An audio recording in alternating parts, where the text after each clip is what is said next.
Hello, good morning, and how is everyone doing? Hello, my name's Ian. This is the my latest podcast. It's the 8th of December. I've just put my Christmas tree up. This is Ian. We're doing some podcasts which are related to my book, Living with Mitochondria Against All Odds.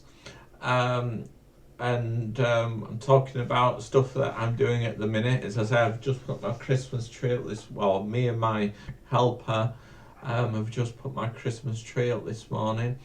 And also I was going to talk to you about another subject that was in the book.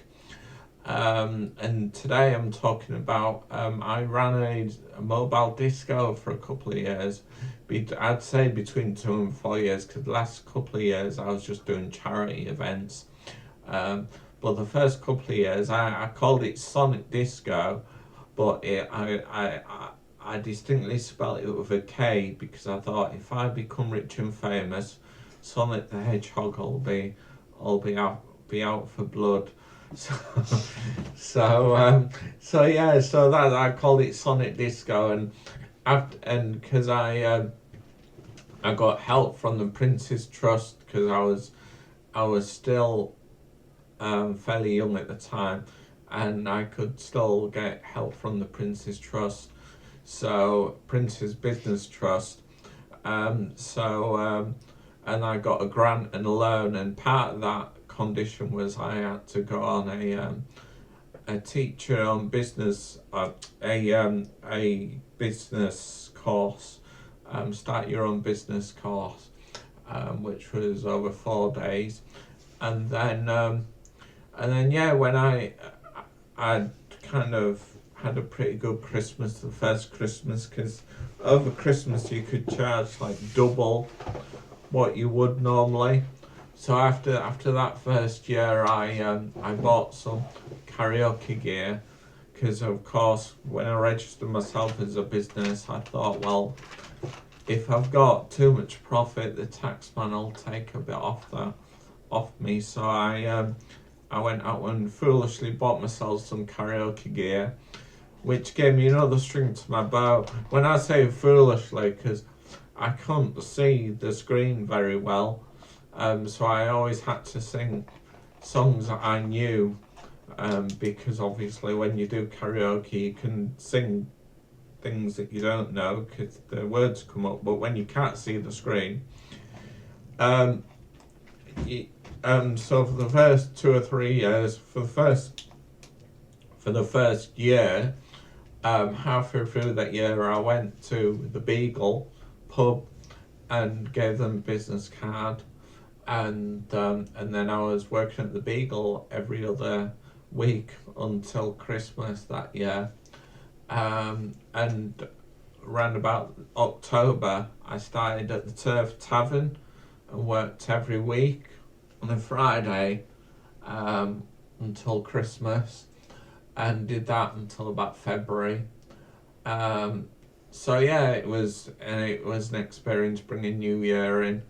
It's me trying to count down before it was time to count.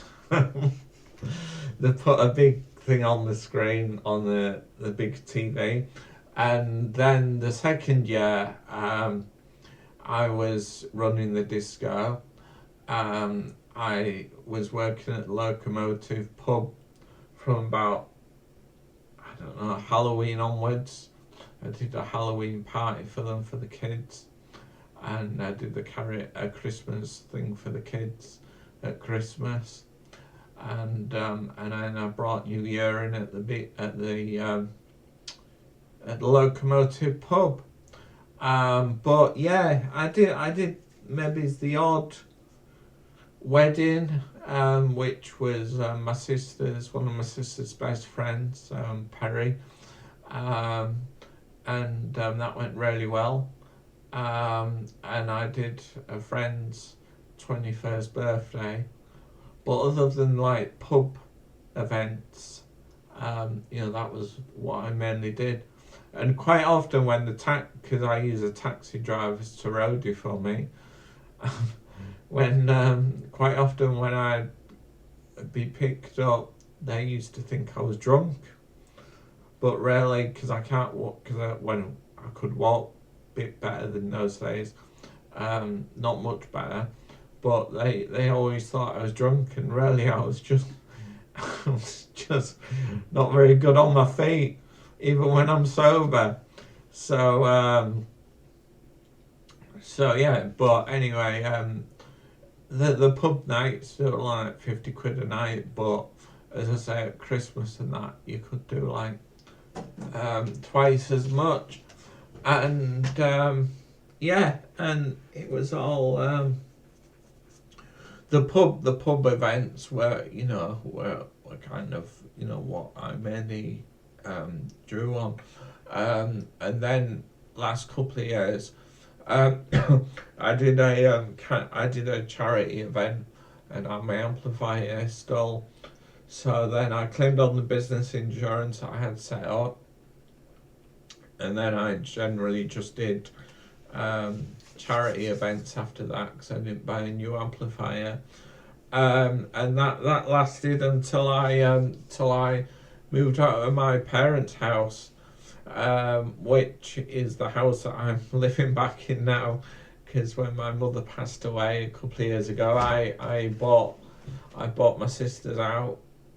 Sold my flat and bought my sisters out and moved back into where mum and dad lived at the bungalow. But yeah, that was it. And yeah, if you want to read more events and everything else that I got up to over the years, with my book, Living with Mitochondria Against All Odds, please look the book up on Amazon and get your own copy. And if I don't speak to you all before, have a good Christmas and a great New Year. And yeah, goodbye for now. Bye.